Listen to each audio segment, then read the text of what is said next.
rester assis 5, 6, 7 heures, 8 heures par jour sur un siège qui n'est pas adapté, c'est criminel pour son dos. Bienvenue Jean-Louis sur le stand Freelance à la Une. On est au salon SME, on est à l'édition 2023. C'est la deuxième fois qu'on est là et qu'on a l'occasion de faire des petites discussions avec les gens qui passent sur notre stand. Et je voulais te remercier publiquement ici devant LinkedIn, Instagram et tout, d'avoir rendu cette aventure possible pour nous, parce qu'on a rencontré, je pense, depuis hier, des centaines et des centaines de freelances, de personnes qui lancent leur boîte, qui sont au début. Et c'était un vrai plaisir. Donc merci beaucoup d'être avec nous. Bonjour, avec grand plaisir. Et c'est surtout les équipes et Emmanuel en particulier qu'il faut remercier, qui a beaucoup bossé à la réalisation de ce salon. Merci Emmanuel qui est hors caméra et qui est à côté de nous. Je voulais te parler d'un sujet très spécifique. Vous avez sorti récemment avec JPG une étude sur le bien-être des dirigeants de TPE. Donc pour nous, en tant que freelance et indépendant, on se considère quelque part dirigeant de TPE aussi. D'entrepreneurs en fait. Voilà, d'entrepreneurs, ouais. Et du coup, je suis hyper curieux de c'est quoi les trouvailles particulières. Parce que moi, c'est un sujet qui me touche beaucoup pour les gens qu'on accompagne, qui parfois peuvent faire des dépressions, voire des burn-out. Mon associé a fait un burn-out. Donc j'ai été très proche de toutes les choses qui arrivent avec ça. Donc je suis curieux des trouvailles. Alors pour moi, le premier élément qui ressort et peut-être le plus important, c'est le sens au travail. Et dans l'enquête, 94% des entrepreneurs trouvent du sens dans ce qu'ils font. Et c'est assez extraordinaire, d'autant plus qu'aujourd'hui, on sait que c'est un sujet sociétal. Ouais. Et pour recruter, pour attirer des jeunes dans une entreprise, c'est pas seulement un bon job, un bon salaire, mais il faut aussi que le boulot il ait du sens. Ouais. Et c'est vraiment la recherche aujourd'hui, c'est une recherche sociétale, je pense, donner du sens à ce qu'on fait dans sa vie, mais au travail, le travail étant quand même une partie un peu importante de la vie. Et moi, ça m'a frappé, quoi. 94% des entrepreneurs qui disent bah, ça a du sens, ce que je fais a du sens. Donc ça, c'est assez extraordinaire. Et je pense que c'est la première étape du bien-être. Clairement. Parce que quand on se lève tous les matins pour faire quelque chose qui a du sens, bah, je pense que c'est un peu mieux que de se lever tous les matins à la boule au ventre en disant qu'est-ce que je fous là ? Mince, je vais aller au boulot, ça va m'enquiquiner. Voilà, donc pour moi, c'est vraiment l'élément le plus fort et le plus marquant. Et je pense que c'est hyper éclairant quand on voit les chiffres du nombre de créations d'entreprises qui est en croissance depuis toutes ces dernières années, même pendant le Covid, même depuis le Covid. C'est qu'il y a vraiment cette quête de je veux me lever le matin et savoir que ce que je fais, ça contribue à ma vie, à mon épanouissement ou des épanouissements des personnes pour qui je travaille aussi.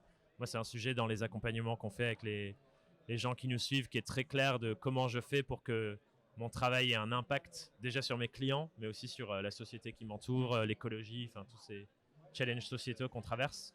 Donc ça m'étonne pas que ce soit un chiffre aussi grand qui soit ressorti. Ouais. Est-ce que tu vas... c'est quoi les autres choses ? Du coup, je suis curieux si on essaye de voir les critères. Qu'est-ce qui fait que quelqu'un se sent bien dans son travail ? Le sens en est un, clairement. J'imagine il y en a d'autres qui sont ressortis. Oui, alors après, c'est moins des faits marquants, mais... alors j'ai plus le chiffre exact en tête, mais une grosse majorité des entrepreneurs, par exemple, sont satisfaits de leur rémunération. Ok. On sait que c'est un sujet aussi important. On travaille, je pense que 99% des gens travaillent pour gagner leur vie, à part quelques gagnants au loto qui arrêtent de travailler. Donc il y a le sens et puis il y a aussi l'épanouissement de se retrouver, d'avoir un retour sur investissement de ce qu'on fait. Moi, ce qui m'a assez surpris, c'est qu'il y a quand même une grande majorité qui arrive à avoir un bon équilibre entre vie professionnelle et vie privée. On est à peu près à 70%, je crois, qui disent trouver un bon équilibre, très satisfaisant ou satisfaisant. Ce qui veut dire quand même qu'il y en a une trentaine de pourcents qui n'y arrivent pas. Et donc qui sont... qui ont des problèmes de sommeil, par exemple. On a vu dans l'étude qu'il y a une part significative d'entrepreneurs qui sont stressés, qui ont des problèmes de sommeil. Ouais, parce que c'est le pendant, je pense, de quand tu trouves autant de sens dans ce que tu fais, et souvent ça fait appel à la passion, c'est hyper émotionnel et on est vraiment à fond dans ce qu'on fait. Le pendant de l'autre côté, c'est que en fait, quand on coupe l'ordi, ça ne s'arrête pas de tourner dans la tête. Et moi, je le vois, on a vraiment des clients, genre ils pensent à leur boîte nuit, jour, ça s'arrête jamais, les idées tournent et ça peut causer pas mal de dégâts collatéraux entre guillemets sur l'équilibre. Et du coup, je suis surpris que ce soit 70%. Parce que j'ai vraiment l'impression qu'il y a un gros truc de le projet d'entrepreneur et de la boîte prend le dessus sur tout le reste. Et du coup, il y a des déséquilibres qui se créent dans la vie de couple, dans la vie avec la famille, dans la vie perso. Ouais, j'étais un peu surpris aussi. Mais peut-être que c'est aussi lié à du nouvel entrepreneuriat. C'est-à-dire j'ai envie de le faire pour donner du sens à ma vie, pour être bien. J'ai pas envie de me cramer et de me brûler les ailes à le faire, peut-être. Juste avant, on était à une table ronde sur justement le bien-être de l'entrepreneur. Il y avait 3 femmes, chefs d'entreprise, entrepreneurs, dont une qui a dit j'ai créé mon entreprise et j'ai fait un burn-out, quoi. Donc c'est vrai que c'est un risque et une préoccupation. Parce qu'on voit les chiffres même du burn-out qui explosent depuis les dernières années. Il y a beaucoup. Moi, j'avais regardé beaucoup d'études sur le burn-out des salariés. Je crois que le dernier chiffre que j'ai vu, c'était à peu près 34% des salariés français qui sont en risque ou ont déjà eu un burn-out. J'ai pas de chiffres sur les entrepreneurs par rapport à ça, par contre. Non, moi j'en ai pas trouvé. Non, moi non plus. Alors après, il y a burn-out et burn-out. C'est vrai. On a tendance à mettre dans ce mot-là beaucoup de choses. Le vrai burn-out, tel qu'il est défini par les psychologues et les psychiatres, on met des mois à s'en remettre et on peut pas travailler pendant des mois. Heureusement, c'est pas 34% des gens, des salariés qui sont en risque ou en proche d'un burn-out, parce que on serait dans une situation absolument catastrophique. Je sais plus exactement l'étude que j'ai lue. Non, mais parce que souvent l'amalgame est fait. Par contre, que 34% des salariés ou des gens qui travaillent soient en situation de stress ou de surstress, et en tout cas peuvent se dire à un moment donné, je vais plus y arriver. Oui, ça m'étonne pas. Mais et tout à l'heure aussi pendant la table ronde, je sais plus qui a parlé de l'entourage, de ce qui se passe dans le monde aujourd'hui. Et c'est vrai qu'on est dans un monde anxiogène. Le Covid, la guerre, le truc. Faut pas allumer sa télé aujourd'hui. Les gens qui regardent, alors je vais pas citer, mais une certaine chaîne d'information en continu. Si tu regardes ça 3 heures par jour, faut prendre des médicaments derrière, parce que c'est surtout que c'est optimisé pour garder notre attention, donc forcément ça tire le trait parfois. Mais une autre question dont je suis curieux, à laquelle je pense que tu vas pouvoir me répondre, c'est: moi j'ai observé dans ma propre vie que mon espace de travail et la manière dont je travaille dans mon espace, parce que du coup moi j'ai quasiment tout le temps bossé depuis chez moi depuis un long moment, notamment depuis que j'ai quitté Paris et les coworking, ça influence beaucoup ma santé mentale, toutes ces choses. J'ai un bureau chez moi maintenant depuis un moment, donc je peux fermer la porte, quitter, et là c'est une pièce dédiée au travail. Pour moi ça a changé beaucoup de choses, le mobilier que j'ai à l'intérieur, ça a changé beaucoup de choses. Et comme je sais que chez JPG, votre réflexion va vous accompagner toute forme d'entreprise là-dessus, j'imagine que tu as des choses à me dire sur ce sujet. On parlait de bien-être et de santé mentale de l'entrepreneur, mais on ne parle pas de santé physique, effectivement. Oui. Et la santé physique, ça passe par avoir un bon matériel et un matériel adapté. Ça commence par un siège de travail. Grave. La base, ça a changé ma vie, ça aussi, d'avoir un vrai fauteuil. Les centaines de milliers de personnes qui ont travaillé sur leur chaise de cuisine pendant le premier confinement savent à quel point c'est important. Malheureusement, il a fallu une démonstration par l'absurde pour y arriver. Voilà, mais moi ça fait plusieurs décennies que je travaille sur l'ergonomie et dans le siège de travail. C'est absolument indispensable d'avoir un bon outil pour son dos, pour protéger son dos, parce que rester assis 5, 6, 7 heures, 8 heures par jour sur un siège qui n'est pas adapté, c'est criminel pour son dos. C'est horrible. Après, maintenant, il y a quelque chose qui est en train de se développer, et on en vend de plus en plus et on en propose de plus en plus. Ce sont les bureaux assis debout. Donc, c'est la possibilité en fait de régler la hauteur de bureau dans la journée, de pouvoir travailler assis à un certain moment donné, pouvoir travailler debout à un autre moment. Il faudrait rendre ça obligatoire. Mais clairement, moi c'est pareil. C'est un de mes meilleurs achats de ma vie pour mon bureau, c'est le siège et le bureau qui monte et qui descend en fonction des tâches que je fais. Parce que le mouvement en termes d'ergonomie, c'est la solution. Oui. Il n'y a pas de produit miracle, la solution, c'est le mouvement. Alors quand on est assis, on est un peu contraint. C'est pour ça qu'il faut avoir un siège basculant ou synchrone, mais qui permet de suivre les mouvements. C'est pour ça qu'il faut aussi de la mousse pour laisser passer la circulation du sang. Si on est sur une chaise en bois, on comprime les muscles, et le sang passe pas. Donc s'il y a une mauvaise circulation, il y a une mauvaise alimentation des muscles et ça crée des courbatures et tous les problèmes autour du squelette. Donc c'est vraiment le mouvement, c'est important. Donc un bureau assis debout, c'est pouvoir choisir sa position de travail, en changer toutes les demi-heures, toutes les heures, toutes les 2 heures, peu importe.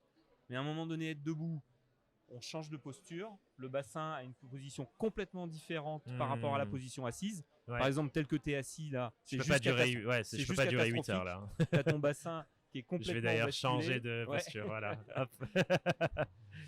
Non, mais bon, ça soit tous comme ça à un moment donné, c'est pas grave. Mais par contre, travailler comme ça, si tu dois faire 7 ou 8 heures comme ça, les problèmes de circulation, les problèmes de points de douleur dans le dos, c'est sûr que c'est garanti que ça va arriver. Surtout quand on l'accumule, comme tu disais, 7-8 heures par jour, toute la semaine, voire 7 jours sur 7 quand on lance sa boîte et qu'on est à fond au début, c'est catastrophique, quoi. Et puis ça s'arrange pas avec l'âge. Il n'y a pas que des jeunes entrepreneurs. Il est vrai. Je ne représente pas la majorité des gens qui lancent leur boîte. Il y a aussi des entrepreneurs. Il y a je crois que la moyenne d'âge est pas loin de 50 ans. Je crois, la création d'entreprise. Donc c'est important. Clairement. De prendre soin de son corps. Moi, ce que je fais avec le bureau assis debout qui m'a beaucoup aidé, c'est en fonction des tâches que je fais, je vais soit me mettre debout, soit assis. Donc toutes mes réunions, j'essaye de les faire debout. Je fais beaucoup d'animations en ligne, genre des webinars, des conférences, des choses comme ça. Ça, c'est tout le temps debout parce que du coup, même pour présenter, je me sens bien en bien meilleure forme. Et je m'assois que quand j'ai vraiment besoin d'être focalisé et pas de tanguer d'une jambe à l'autre. Et ça, vraiment, j'adore avoir cette organisation dans ma journée parce que ça met de la fluidité, du mouvement, comme tu le disais. J'essaie même de faire mes appels dans la forêt à côté. J'ai la chance d'avoir la forêt à côté de chez moi. Donc, je pars marcher pour faire mes appels, pour mettre encore plus parce que bon, sur place, assis debout, c'est une chose. Aller marcher, c'est en une autre. Et donc, clairement, vraiment fait la différence. Et dans notre offre aujourd'hui, alors ça reste anecdotique encore, mais on a un bureau vélo. Ok. Voilà, donc c'est un bureau, c'est un vélo avec un plateau de travail. Et donc, ça permet de travailler en pédalant. Donc, pour être dans le mouvement, justement, faire travailler un petit peu son cœur tranquillement. Et alors, j'ai pas l'étude, mais j'ai lu récemment qu'il y a des sociologues qui ont fait une étude dans une école. C'était, je crois, pour des résultats de QCM, avec la moitié des élèves à vélo et l'autre moitié sur des tables normales. Et les élèves qui étaient sur un vélo ont eu de meilleurs résultats que ceux qui n'étaient pas, parce qu'ils ont réussi à mieux se concentrer. Donc ça favorise la concentration, puisque on alimente aussi le cerveau. On fait travailler la circulation sanguine. Et le cerveau, c'est un muscle qui a besoin de sang pour bien penser et bien fonctionner. J'avais vu une étude, sûrement pas la même, mais similaire, qui montrait des images du cerveau sans ou avec une marge de 15-20 minutes avant un examen. Et du coup, c'est radical la différence d'activité dans le cerveau entre ceux qui n'ont pas marché. Il y a une seule zone active qui correspond à je ne sais plus quelle partie importante pour travailler, et l'autre, ça connecte vraiment tout. Et c'est ouf de se dire que notre norme, c'est on reste devant l'ordi pendant 8 heures, alors qu'en fait, faut aller sortir marcher, il faut ramener de l'exercice physique dans la journée. Parfois, aller marcher, ça débloque une pensée qu'on n'arrivait pas à faire sur notre presse. Et c'est pas la norme, je pense. Déjà pour les freelances, c'est pas la norme, mais en plus, dans le monde de l'entreprise, on est à Paris, c'est dur, on n'a pas forcément accès aux endroits. Là aussi, je pense que c'est encore plus un challenge pour les espaces de travail de créer ce genre de dynamique, quoi. Oui, et ce qui se passe aujourd'hui dans les espaces de travail, alors plus de coworking ou les entreprises déjà installées, on va dire, qu'un freelance qui est chez tout seul chez lui. Mais aujourd'hui, les espaces de travail sont de plus en plus ludiques, de plus en plus agréables. On vient d'un monde où un espace de travail, c'était quelque chose de sérieux et d'austère. Et aujourd'hui, de plus en plus d'entreprises font des espaces de travail attirants, qui donnent envie d'être là, qui donnent envie de s'y épanouir. Et parce qu'aussi, c'est un phénomène post-Covid, c'est le besoin de faire retourner les employés, les salariés au bureau. Et nous, on est spécialisé d'aménagement d'espaces de travail. On a clairement des clients qui viennent nous voir au showroom et qui disent « Aidez-nous, il faut qu'on travaille l'aménagement d'espace pour donner envie à nos collaborateurs, à nos collaboratrices de venir plus souvent au bureau, parce que sinon, ils ont tendance à à pas vouloir revenir. Ouais. Donc, et du coup, les espaces sont plus ludiques, avec de plus en plus de tables de réunion à hauteur debout, par exemple. Oui. Donc, on peut être soit sur un tabouret, soit debout, et faire une réunion, sur une petite réunion, 4 autour d'une table, avec une petite présentation ou pas, ou un pitch ou quoi que ce soit. Être debout, c'est très très bien, c'est dynamique. On propose des choses comme ça. Oui, ce fameux ballon voilà, qui nous a accompagnés pendant 2 jours ici. Qui permet de bouger en étant assis. Alors pour la caméra, c'est peut-être pas top, mais on voit tout peut-être, je sais pas. Mais moi j'ai un lumbago depuis la semaine dernière. Je suis très bien là, ça me fait du bien. Ça me fait bouger. C'est bien mieux que sur ces canapés tout bas. Parce que là, je suis en dynamique en fait, donc mes muscles me soutiennent, alors que quand on est assis affaissé, il y a quasiment plus de soutien musculaire et c'est la colonne vertébrale qui prend tout. Je vais te poser une dernière question et pour ça, je vais te donner un pouvoir magique. Nous allons faire comme si tu avais une baguette magique et tu pouvais changer les espaces de travail de 100% des entrepreneurs en France. C'est quoi le truc que tu leur mettrais dans leur espace de travail pour leur changer leur vie? Alors, je vais contourner un petit peu là. Je leur donnerai à chacun un espace de travail dédié. Okay. Parce qu'il y a un espace de travail dédié. On peut mettre un bureau, on peut mettre un siège de travail, on peut avoir le bon équipement. Malheureusement, la plupart des auto-entrepreneurs, des gens qui se lancent, c'est dans la cuisine, c'est dans un bout de table et on n'a pas la place pour mettre un siège, on n'a pas la place pour mettre un bureau. Donc si j'avais une baguette magique, ce serait un espace de travail dédié pour tout le monde. Ouais. Trop bien. Je serais 100% d'accord avec ça et je vais pousser le trait parce que bientôt moi je vais sortir du bureau qui est une pièce de ma chambre, de ma maison, et je vais avoir une tiny house plus loin dans le jardin qui sera mon bureau. Et comme ça, j'aurai même une petite balade à travers le jardin pour y aller. Super. Je t'enverrai une photo si tu veux. Merci beaucoup pour ton temps. C'était un plaisir de discuter. Merci, avec plaisir. Avec plaisir. Bye bye. Au revoir.